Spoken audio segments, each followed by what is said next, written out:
اس کاروبار میں داڑھی سفید ہو گئی. یہ ہمارے باپ کرتے تھے تو پوت ہو گئے 3-4 سال اس کا ہو گیا تو اس کے بعد ہم کر رہے. 10-15 سال پہلے جو کام تھا وہ بہت اچھا تھا. ہر جگہ سے لوگ آتے تھے.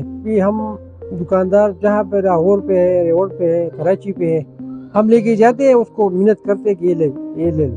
روز بروز زوال کی طرف یہ کاروبار جا رہا ہے. پانی بل اتنا آتا ہے قسم سے کہ ہم دیکھتے کہ کہاں سے ادا کریں. ایک بل کے لیے پورا ہو جاتا ہے تو دوسرا آتا ہے تو پھر سمجھ میں نہیں آتا کہ یہ پیسے کہاں سے جمع کرائے. یہ تو کراچی میں ملتا ہے اور لاہور میں بھی ملتا ہے, فیصل آباد میں بھی ملتا ہے. 5-6 مہینے پہلے 300-350 پر ہم پہ کلو کا دھاگا ملتا تھا. وہی دھاگا ہمیں 1500, 1400, 1600 روپے میں وہی دھاگا فی کلو ملتا ہے. روز ہم آتے ہیں تو اگر کاریگری کے حساب سے بیچتے ہیں تو کاریگری زیادہ سے زیادہ سے 600-700 روپے ہمارا کاریگری بنتا ہے. 700 روپے تو کچھ بھی نہیں ہوتا سر. یہ مشہور اس لیے تھی کہ یہ ہاتھ کا کام تھا تو لوگ اس کو پسند کرتے تھے.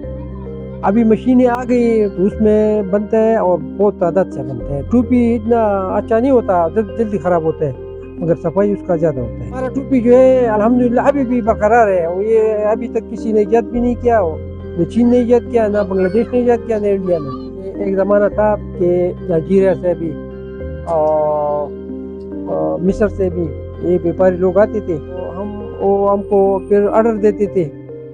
یہ 20-25 سال پہلے کی بات ہے.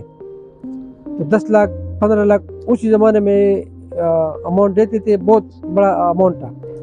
ابھی تو زیادہ یہ ہمارا اپنا لوگ لیتے ہیں, بڑے خان نہیں ہے, عبدالخان لالا جیسے اس کا پورا پریوار میں. ہمارا گورنمنٹ کا بھی بہت بڑا قصور اس لیے ہے کہ وہ اس لوگوں پر تھوڑا توجہ کرے تو یہ کبھی بھی خراب نہیں ہوتا, مگر وہ توجہ نہیں کرتے. وہ پتہ نہیں بلوں کے حساب سے اس کا ڈبل ٹربل بل آتا ہے. جو اپنا مہینے نا یہ ختم ہونے والا ہے. کیوں؟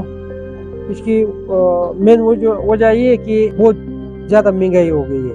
ہمارے 4-5 بچے ہیں, اس کا ہم دیکھ بھال کرتے تو اس سے پورا نہیں ہوتا. کاروبار پھر بھی گزارا کرتا تھا, مگر جب حکومت ہمارے ساتھ جو کرتے ہیں وہ اچھا نہیں ہے. پہلے 3000 بل آتا تھا, وہ مہینے نہیں, دوسرے مہینے میں 20,700 روپے بل آیا ہے. اس کی وجہ سے لوگوں کا دل جو بڑھ گیا, پھر آہستہ آہستہ ختم ہو جائے.